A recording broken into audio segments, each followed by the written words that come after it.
berhadapan-hadapan seperti itu. Jadi agak kurang nyaman menurut saya pribadi, walaupun itu tergolong murah. Kalau naik via bis itu kita melewati tol panjang, tol Warugunung. Tapi jika kemudian hari bisa ditingkatkan kualitasnya, entah itu karcisnya itu bisa elektrik seperti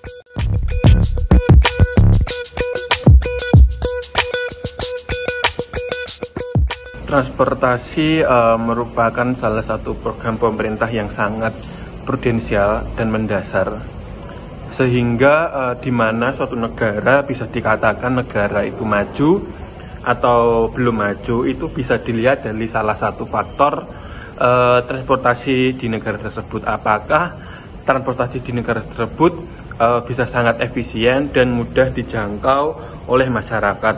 Nah, terutama untuk transportasi umum. Sebelumnya, perkenalkan, saya Dava Wiradana, mahasiswa ilmu politik UNER. Di sini saya akan mencoba memberikan pandangan saya terhadap transportasi interkoneksi ke Surabaya, terutama dari Blitar ke Surabaya. Sebelumnya saya sendiri berasal dari Blitar, yang dimana kemudian berpergian atau kuliah itu ke Surabaya itu menggunakan 2 unit transportasi.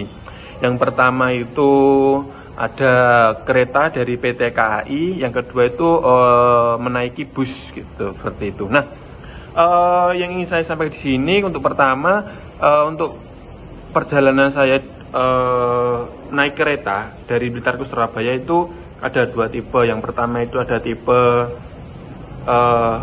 Penataran Doho, yang kedua itu Doho Penataran, yang dimana biasanya saya menggunakan kereta Penataran Doho via Malang. Kenapa saya milih via Malang? Karena pertama itu lebih cepat, dan kedua itu tidak mundak-mandak seperti via Kertosono, seperti itu. Nah, yang ingin saya sampaikan untuk kenyamanan kereta itu sangat tidak nyaman ya, bahkan saya bisa kasih nilai 4 untuk kenyamanan naik kereta dari Blitar ke Surabaya, seperti itu. Karena di kereta itu ada 3 seat, dan itu dikasih tiga orang, satu tempat duduk itu dikasih 3 orang, dan berhadapan-hadapan seperti itu. Jadi agak kurang nyaman menurut saya pribadi, walaupun itu tergolong murah. Itu murah banget, 15.000 kita sudah bisa sampai ke Surabaya. Harapannya untuk saya sendiri, PT KAI bisa sedikit mungkin menaikkan kos atau biaya, tapi diiringi dengan peningkatan kualitas dari kereta itu sendiri. Mungkin walaupun berhadapan, tapi tetap dikasih dua tempat duduk seperti itu, bukan 3. Kalau 2 tempat duduk menurut saya itu jauh lebih nyaman dan lebih efisien, seperti itu. Nah, kalau yang tadi saya bicarakan itu dari kereta, yang kedua itu dari bis. Dari Blitar ke Surabaya itu naik bis. Kalau naik via bis itu kita melewati tol panjang, tol Warugunung, via Kertosono, via Pare Kediri, terus nyampe di Surabaya, seperti itu. Nah, kalau untuk bis biasanya saya memakai bis Bagong, seperti itu. Kalau untuk harga mungkin cukup mahal, tapi di sana mendapatkan kenyamanan seperti kursi yang seat 2, nyaman, empuk, dan sound effect video yang ada full musiknya, seperti itu. Jadi misal kita perjalanan 4 jam, 3 jam dari Blitar ke Surabaya itu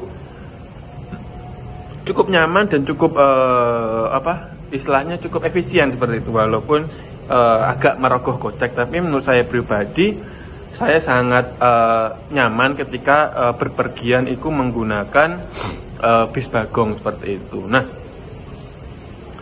kalau untuk bis Bagong sendiri menurut saya sudah cukup pas gitu untuk harga. Tapi jika kemudian hari bisa ditingkatkan kualitasnya, entah itu karcisnya itu bisa elektrik seperti kayak kita narik debet itu, nah itu mungkin bisa lebih transparansi, seperti itu. Untuk saat ini soalnya masih menggunakan karcis biasa manual nulis kertas gitu. Jadi bisa lah dimanipulasi gitu. Jadi kalau misal debit kayak karcis apa itu debit gitu, ya itu menurut saya itu untuk menjaga transparansi terhadap penumpang, dan penumpang sendiri pun saya rasa juga bangga. Nah, itu mungkin sedikit dari saya tentang interkoneksi dari Blitar ke Surabaya. Saya sampaikan terima kasih, semoga ada perbaikan ke depannya. Wassalamualaikum warahmatullahi wabarakatuh.